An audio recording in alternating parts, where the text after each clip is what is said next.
बहुत से केस ऐसे थे जिन पर बहुत बारीकी से स्टडी हुई, लेकिन आज तक कभी कोई निष्कर्ष नहीं निकल पाया। आज जो मैं क्राइम की कहानी सुनाने जा रहा हूँ, शायद अगर इस केस पर स्टडी की जाए तो बहुत कुछ निकलेगा। एक ऐसी कहानी जो किसी के भी पसीने छुड़ा सकती है। ये घटना है 5 नवंबर 2024 की। 5 नवंबर 2024 यही वो दिन था, वाराणसी के एक घर में 4 लोगों की लाश मिलती है। घर से कुछ ही दूर पर घर के मुखिया राजेंद्र गुप्ता की लाश मिलती है। बात मैं स्टडी की करता था कि स्टडी किस लिए हुई। बहुत से केसों पर स्टडी की गई। लोगों के जहन में एक सवाल था कि आखिर कत्ल करने के बाद कातिल को कैसा महसूस होता है, पछतावा होता है या नहीं होता है। आखिर इस चीज पर स्टडी तो बहुत हुई, निष्कर्ष नहीं निकला, कुछ भी निष्कर्ष नहीं आया। तो आज जो मैं कहानी सुना रहा हूं, इसको आप सुनिए, आपको पता चलेगा कि कातिल कौन था और कातिल ने इतने बड़े क्राइम को अंजाम क्यों दिया। और सबसे बड़ी बात यह थी, आप कॉमन बात मान सकते हैं, इस केस में सबसे बड़ी कॉमन बात यह थी कि जो 4 लाशें एक घर से मिलती हैं, कुछ दूर पर 5वीं लाश मिलती है घर के मुखिया यानी राजेंद्र गुप्ता की। सबसे कॉमन बात इसमें यह थी कि एक सारी की सारी बॉडी एक ही परिवार से थी। मेन बात यह थी। अब आपको मैं सुनाता हूं कि आखिर यह कत्ल हुआ क्यों, इस कत्ल का 3 महीने बाद खुलासा कैसे हुआ, आखिर पुलिस अभी तक कातिल को क्यों नहीं गिरफ्तार कर पा रही थी, और कातिल का पता लगाने में, कातिल को पकड़ने में आखिर 3 महीने का वक्त क्यों लगा। वाराणसी में राजेंद्र गुप्ता नाम का एक आदमी था, आप व्यापारी मान सकते हैं। इसके पिताजी और छोटा भाई और ये तीनों लोग व्यापार में अच्छी खासी तरक्की करते हैं। ज्वेलरी की मार्केट होती है, बहुत अच्छी तरक्की ये लोग करते हैं। कुछ समय ऐसा आया, राजेंद्र गुप्ता अपने शोरूम में बैठते थे, दुकानदारी करते थे, अच्छी दुकानदारी करते थे। लेकिन समय खराब होता है तो कहते हैं कि वक्त जब गलत होता है तो इंसान को गलत बना ही देता है। राजेंद्र गुप्ता से ये मार्केट संभाली नहीं समझती है और आखिरकार ये घाटे में चले जाते हैं। जब सौदा घाटे का होता है तो राजेंद्र गुप्ता के पिता काफ़ी क्रोधित होते हैं इनके ऊपर कि आप मुनाफे की जगह पर खुद ब खुद मेटिया मेट करते जा रहे हैं। क्रोधित होकर के मार्केट से इनको अलग कर देते हैं, कहते हैं आप घर संभालिए, मार्केट आपसे नहीं संभल पाएगी।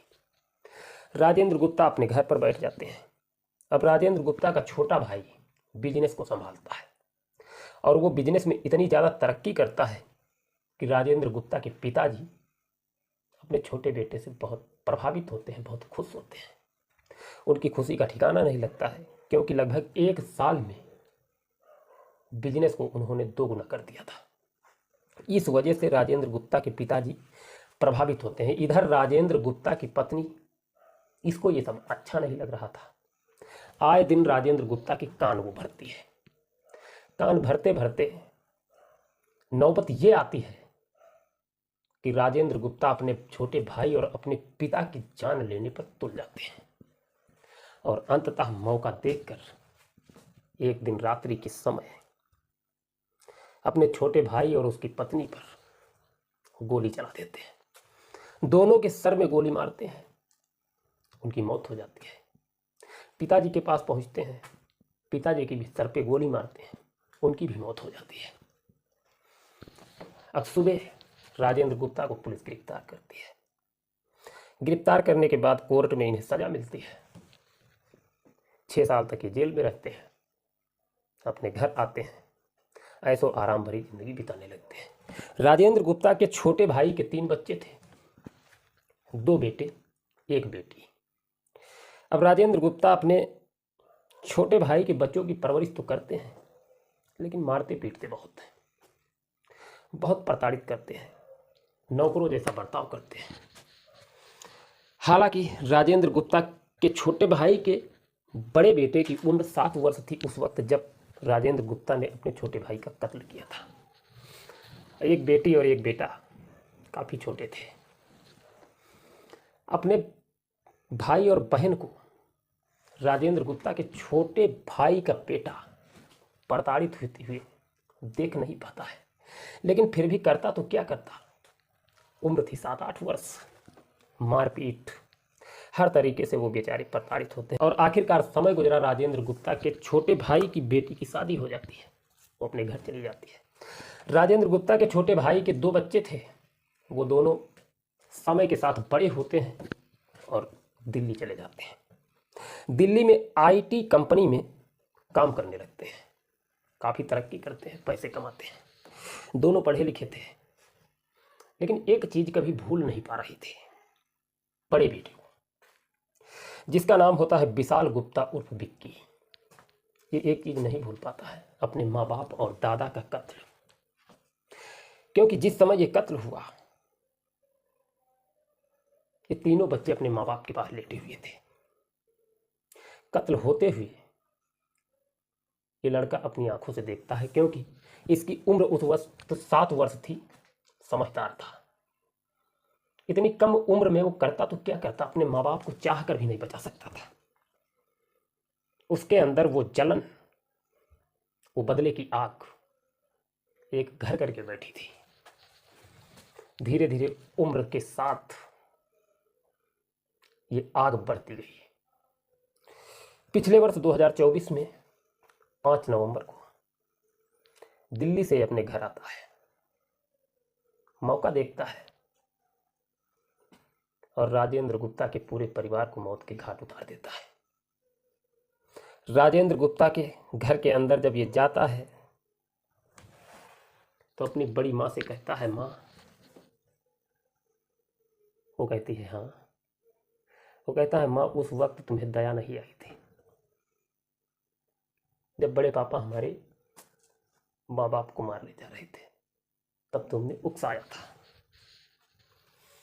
इसी बात पर वो आग बबूला हो जाती है, खरी खोटी सुनाती है। विशाल उर्फ विक्की गुप्ता अब ये चीज़ नहीं बर्दाश्त कर पाता है, न इधर देखता है न उधर देखता है, गोली चला देता है। अपनी बड़ी मम्मी को मौत के घाट उतार देता है और उसी जगह पर गोली मारता है जहां पर राजेंद्र गुप्ता ने उसके माँ बाप को गोली मारी थी। उसके बाद पहुंचता है उनके बच्चों के पास। रात्रि का समय होता है, बच्चे सो रहे थे। 2 बेटे थे, 1 बेटी थी। गोली मार देता है ठीक उसी तरीके से जिस तरीके से उनके माँ बाप और दादा का कत्ल हुआ था। कहानी खत्म हो जाती है। फिर कुछ ही दूर पर कंस्ट्रक्शन का काम चल रहा था। राजेंद्र गुप्ता नए मकान का निर्माण करवा रहे थे। वहां पहुंचते ही देखता है कि बड़े पापा सो रहे हैं। बड़े पापा को आवाज लगा देता है। वो बोलते हैं, हाँ बताइए, क्योंकि उन्हें कुछ पता नहीं था कि घर के अंदर क्या हो चुका है। वो कहते हैं, बोलिए क्या बात है। वो कहता है, जिस वक्त आपने हमारे माँ बाप का कत्ल किया था उस वक्त आपको दया नहीं आई थी। राजेंद्र गुप्ता इस बात को सुनकर आग बबूला हो जाते हैं। वो भी कुछ खरी खोटी सुनाने की कोशिश करते हैं, लेकिन उसी बीच में उनका भी वो कत्ल कर देता है। तो मैं आपको बता दूं, विशाल उर्फ विक्की गुप्ता कोई क्रिमिनल नहीं था। इसका कोई पीछे का बैकग्राउंड नहीं था क्राइम के मामले में। एक हिसाब से आप मान सकते हैं कि इसका ये पहला कत्ल था और पहली बार में इसने 5 कत्ल किए। बदले की आग ने इसको इस कदर पागल किया कि इधर न देखा न उधर देखा, अपने माँ बाप का बदला लेने के लिए इसने एक परिवार को खत्म कर दिया। ऐसा करना चाहिए था या नहीं करना चाहिए था, इसे कोर्ट में पेश किया गया। कोर्ट में जज साहब इसे सजा सुनाने वाले थे। इसने एक ऐसा तीखा सवाल किया जज साहब से कि जज साहब के भी रोंगटे खड़े हुए। जज साहब से इसने कहा कि जज साहब, अगर आपकी आंखों के सामने आपके माँ बाप का कत्ल होता तो आप क्या करते हैं? सिर्फ आप इस बात का जवाब दे दीजिए, मैं मान जाऊंगा, मुझे अब फांसी पर लटका दीजिए, कोई दिक्कत नहीं। जज साहब का दिमाग हिल जाता है। जज साहब की समझ में नहीं आता है कि आखिर मैं करूं तो क्या करूं। किस तरीके से इसको सजा दूँ। जज साहब खामोश हो जाते हैं। ये फिर आवाज़ देता है, जज साहब खामोश मत होइए, आप जवाब दीजिए और हमें सजा दीजिए। वो कहता है कि जज साहब आप खामोश मत होइए, आप हमारी बात का जवाब दीजिए या फिर हमें फांसी की सज़ा सुनाइए। मुझे कोई अफसोस नहीं है, मुझे जो करना था हमने वो कर दिया है, हमने अपने माँ बाप का बदला ले लिया है। अब मैं मर भी जाऊँ तो कोई गम नहीं है, क्योंकि हमारे अंदर एक आग जल रही थी, वो आग आज से बुझ गई है। 3 महीने बाद पुलिस उसे पकड़ती है, कोर्ट में पेश करती है। जज साहब के साथ ये ऐसा तीखा सवाल करता है कि जज साहब जवाब नहीं दे पाते हैं। और आखिरकार इस मामले पर स्टडी चल रही है, जज साहब की अभी कोई प्रतिक्रिया आई नहीं है। देखना यह है कि इसको कौन सी सज़ा मिलती है। और आप लोग इस कहानी को सुनकर समझ गए होंगे, बहुत से लोग ऐसा कहेंगे कि इसने जो भी किया सही किया, बहुत से लोग ये भी कहेंगे इसने जो भी किया गलत किया। हम यही कहेंगे इसने जो भी किया गलत किया। लेकिन समझ से परे ये है कि राजेंद्र गुप्ता ने इतने कत्ल किए थे और महज 6 साल की सज़ा काट कर बाहर हो गए। तो एक हिसाब से कानून ने भी उन बच्चों के साथ इंसाफ सही से नहीं किया था।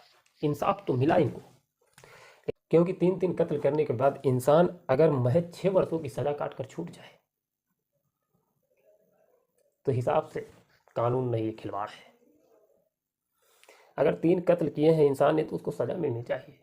कुछ भी ना हो, फांसी की सज़ा ना मिले तब भी आजीवन कारावास तो जरूरी है।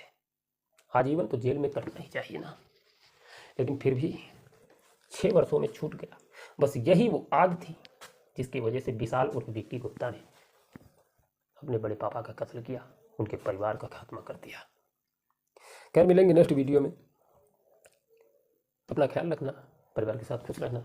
जय हिंद, जय भारत।